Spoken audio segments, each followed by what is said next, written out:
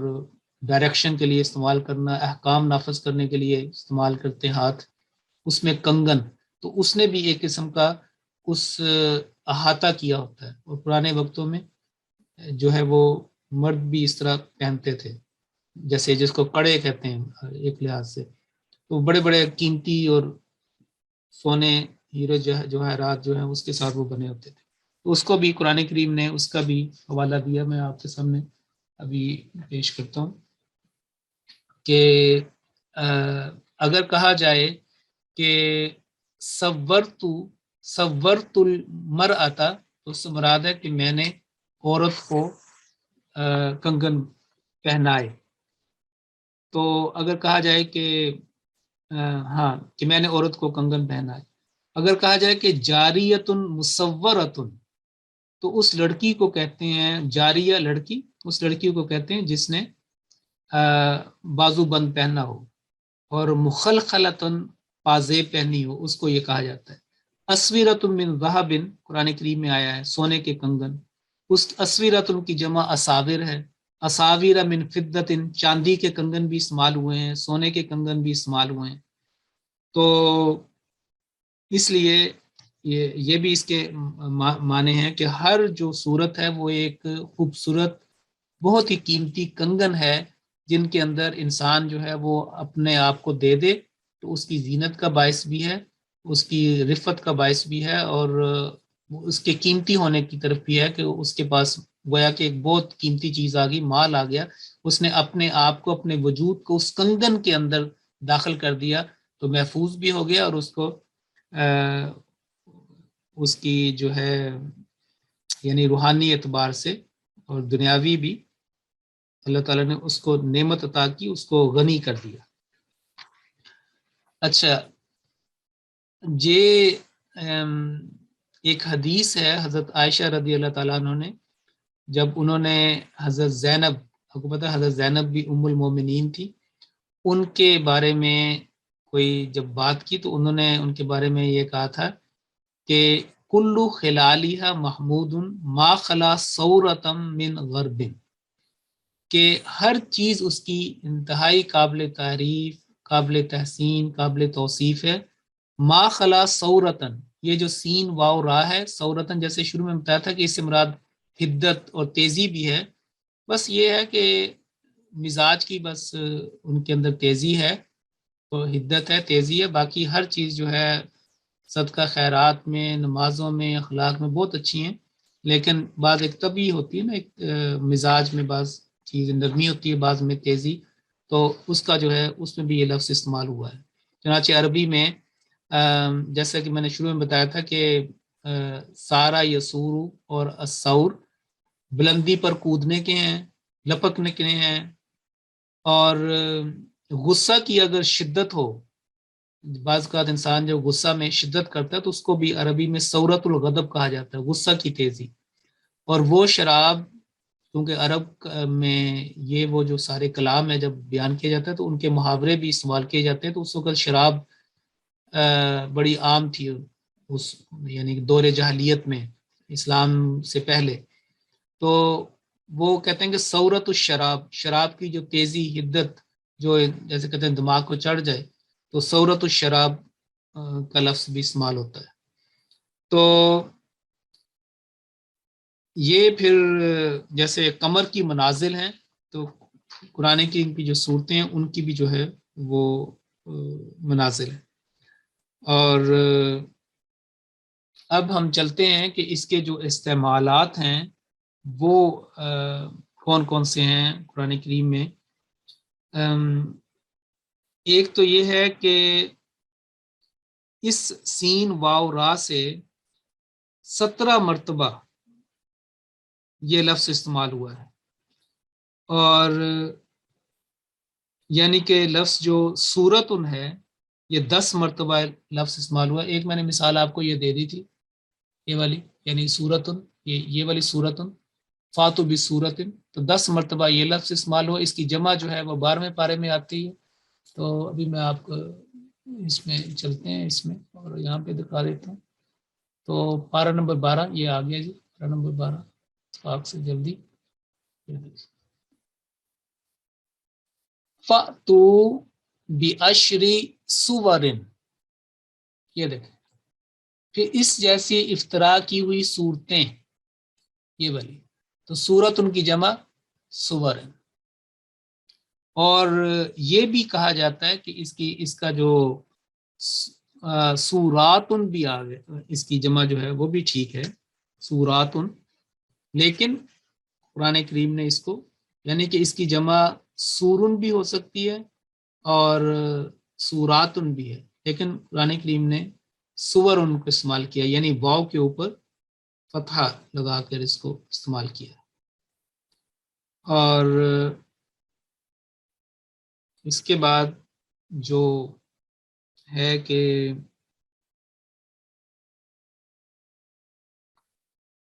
سورت کاف میں اس کا ذکر ہونا چاہیے، سورت کاف میں جہاں پہ اکٹھا آیا ہے. ہاں یہ اتفاق سے یہ سوال کسی نے بھیجا تھا، میں یہی آ گیا ادھر.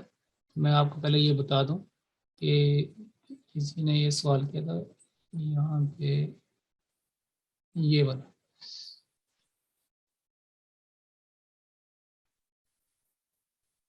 جی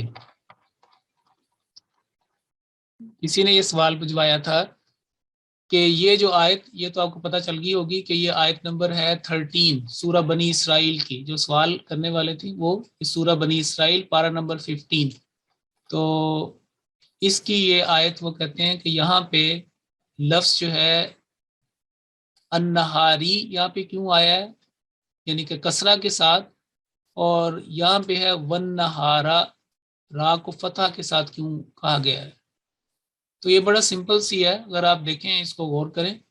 وجعلنا اللیل، یہاں پہ جعلنا جو ہے جعل یجعل، یعنی کہ جعلنا ہم نے بنایا، کس کو؟ اللیل،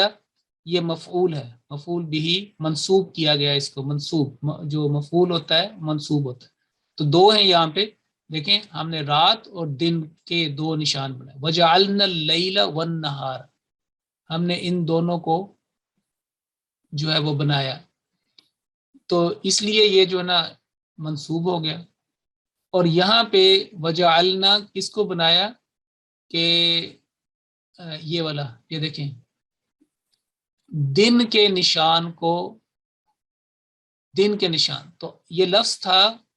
آیت النہاری، دن کی آیت، دن یعنی کہ مضاف الیہ ہے نا، منصوب یعنی کہ سین والا. تو آیت النہاری دن کی آیت، دن کا نشان. تو چونکہ اس سے پہلے فعل ہے اور یہ پھر مفعول ہو گیا، تو اس کی نشانی جو دمہ تھی آیت النہاری کی جگہ آیت النہار آ گیا. تو اس کی بہت ساری مثالیں قرآن کریم کے اندر موجود ہیں. تو یہ بڑی سمپل سی بات ہے کہ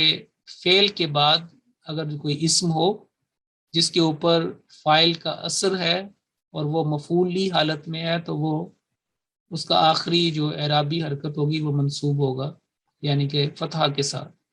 تو یہ بنیادی طور پر یہ تھا کہ اللیل جو رفع حالت میں ہوتا ہے، یعنی کہ ہمیشہ ضمہ کے ساتھ، بنیادی جو اس کی سٹینڈنگ پوزیشن ہے نا وہ یہ ہے کہ ہر جو اسم ہے وہ یا تو تنوین بھی ہو تو وہ ہوگا ضمہ کے ساتھ، ضمتین، اور اگر وہ الف لام کے ساتھ ہے تو اس کے بھی آخر میں ضمہ ہوگی. اور لیکن اگر اس کی جو چینجز ہیں اس سے جو پہلے والے لفظ ہیں اس سے پتہ چلتا ہے کہ اس کی چینجز جو ہے وہ کیسے کرنی ہے. تو اس کی آپ کو قرآن کریم میں یہ دیکھیں مثلا اقرا، تم پڑھو. اب یہاں پہ کتابو کا تھا، کتابو کا تمہاری کتاب، تیری کتاب، اپنی کتاب. تو یہاں پہ چونکہ اقرا فعل ہے اور یہ بڑی سمپل بات ہے کہ اس لیے یہاں پہ یہ منصوب کتابو کی جگہ کتابہ، کتابہ کا یہ جو ہے وہ آ گیا. تو یہ دیکھیں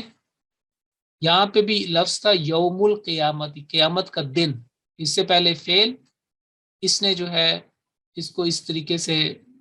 بیان کیا. اور یہ ویسے بھی اور کسی اور حالت میں ہے، یعنی کہ یہ اس کا آ گیا نا دوسرا جو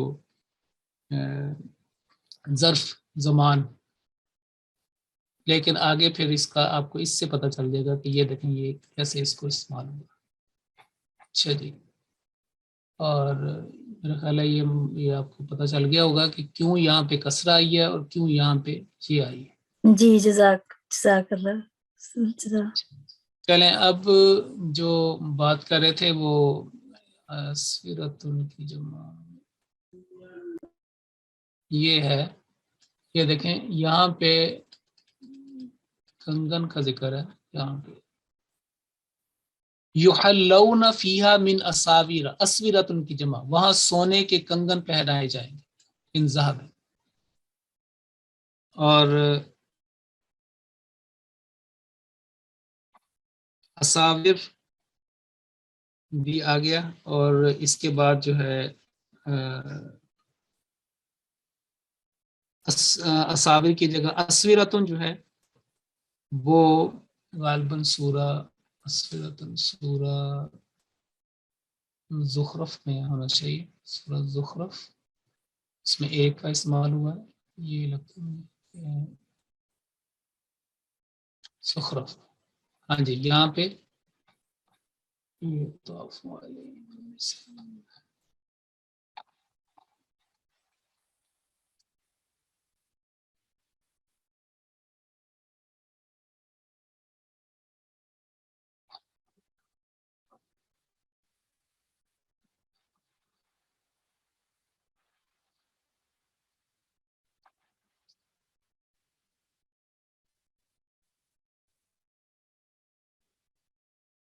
یہاں پہ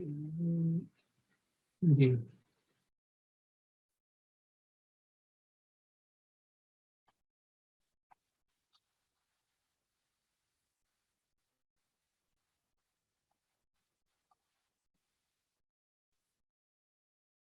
یہ دیکھیں فلولا، یہ اس نے کہا تھا فرعون نے، فلولا القی علی اسورتن، حضرت موسیٰ کی بات ذکر کی، کیوں نہ اس پر سونے کے کنگن اتارے گئے. اسورتن من ذہب، ٹھیک ہے جی یہ آ گیا. اور اس کو اسی سے دیوار کو جو اونچی بلند دیوار ہو وہ بھی معنوں میں استعمال ہوتا ہے. سورت ایک ہی مرتبہ یہ آیا ہے جس میں، اور وہ سورت حدید میں، سورت حدید پارٹ 28 سورت حدید. یہ جی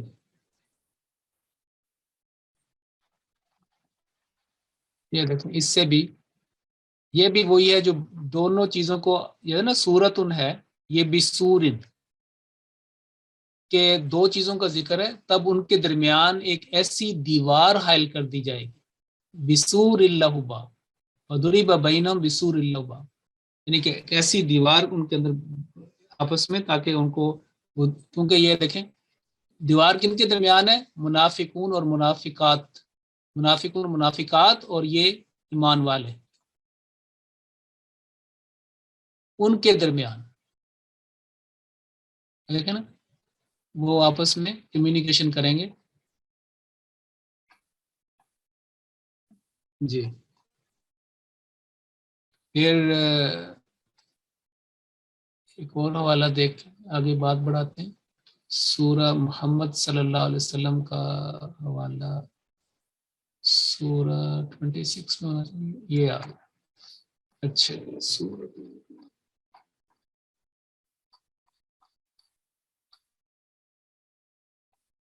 یہ کلمہ طیبہ کا پہلا ایک حصہ ایک سورت صافات میں آتا ہے، اور دوسرا جو ہے یہ یہاں پہ سورت محمد صلی اللہ علیہ وسلم پہ آتا ہے. یہ دیکھیں فَإِذَا أُنزِلَتْ سُورَةٌ مُحْكَمَةٌ،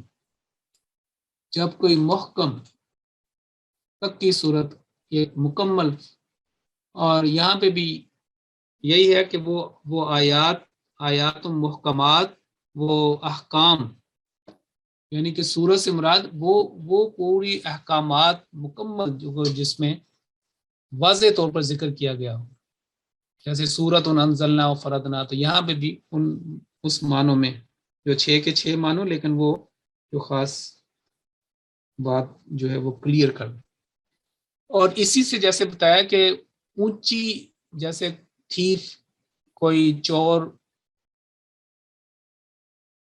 دیوار کو پھلانگ کے کسی گھر کے اندر داخل ہوتے ہیں تو اس کا بھی آیا ہے لفظ اس کے لیے استعمال ہوا ہے کہ یعنی کہ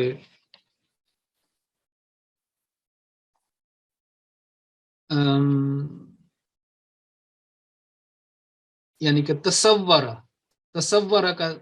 جو مفہوم وہاں پہ استعمال ہوا کہ کسی نے اگر دیوار کے اوپر چڑھا ہے تو اس تصور المحراب، یہ سورۃ صاد کی آیت نمبر 22 ہے کہ جب وہ حضرت آتا ہے نا داؤد علیہ السلام کا ذکر، ادھر چلتے ہیں تو سورۃ صاد پارٹ 23 یہاں پہ پارٹ 23 سورۃ صاد اس تصور المحراب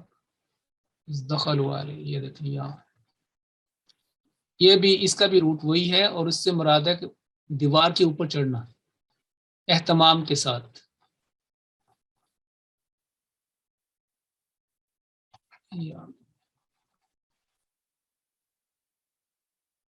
وَهَلْ أَتَاكَ نَبَأُ الْخَصْمِ، اور کیا تیرے پاس جھگڑنے والوں کی خبر پہنچی. اس تصور المحراب، جب انہوں نے محل کی فصیل کو پھلانگا. تو تصورو کا مطلب ہے اونچی دیوار، فصیل یعنی کہ فاصلہ کرنے والی ایک بڑی دیوار جس کا دوسری بستی سے دوسری علاقے سے ایک فاصلہ ہو، فصیل شہر پناہ. اس تصور المحراب حضرت داؤد کا ایک کشفی نظارہ یہاں پہ بیان کیا گیا ہے اور اس کے یہ تھا، اس میں ایک مرتبہ یہ لفظ استعمال ہوا یہاں پہ. یہ دیکھیں کشف کا، اسی صورت میں حضرت داؤد علیہ الصلوۃ والسلام کے کشف کا نظارہ پیش کیا گیا، کشف کا جس سے انسانی فطرت کی یہ سارا وہی بات جو آگے بیان ہو رہی ہے. تو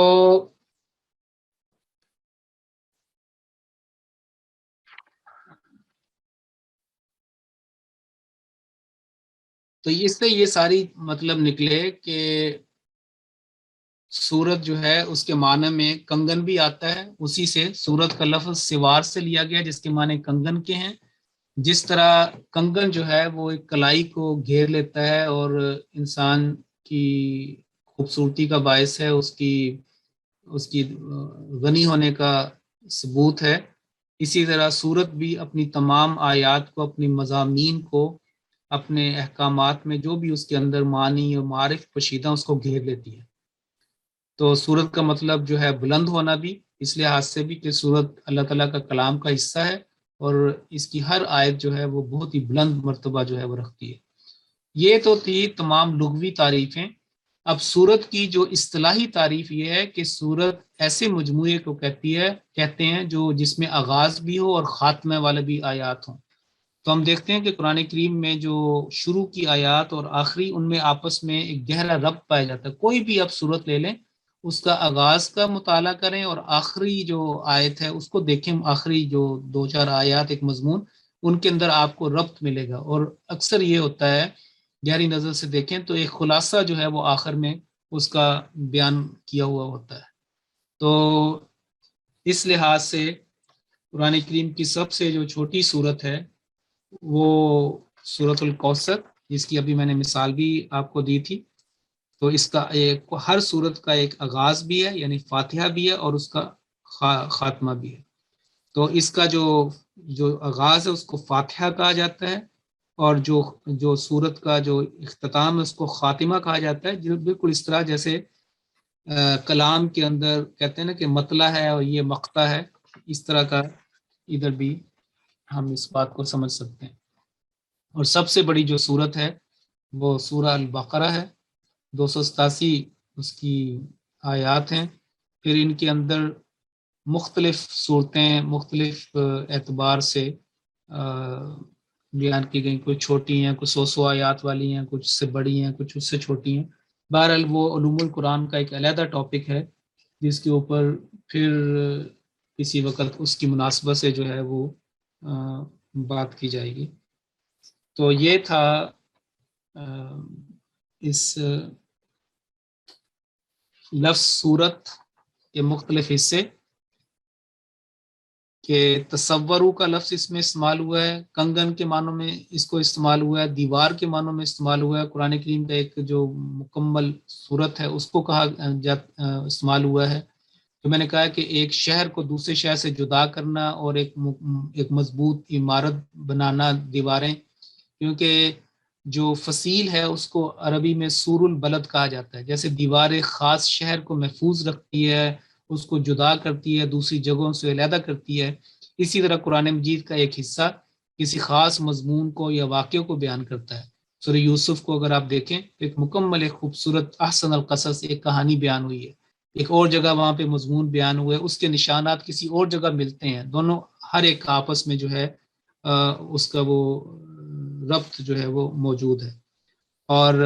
حدیث میں بھی صورتوں کے نام استعمال ہوئے ہیں. مثلا یاسین کو قرآن کریم کا دل قلب القرآن کہا گیا ہے، عروس القرآن جو ہے وہ سورۃ الرحمن کو کہا گیا ہے، اور سورۃ الاخلاص کے بارے میں کہا گیا ہے کہ قرآن مجید کے یعنی کہ اپنی مضمون کے ثواب کے اعتبار سے تیسرے حصے کے برابر ہے. اسی طرح اور بڑی صورتوں کے نام آئے ہیں. سورۃ الدہر کا بعض ایسی جن کا واضح طور پر نام آئے، سورۃ کاف کا ذکر ہے پہلی 10 آیات پڑھنے کا، آخری 10 آیات پڑھنے کا،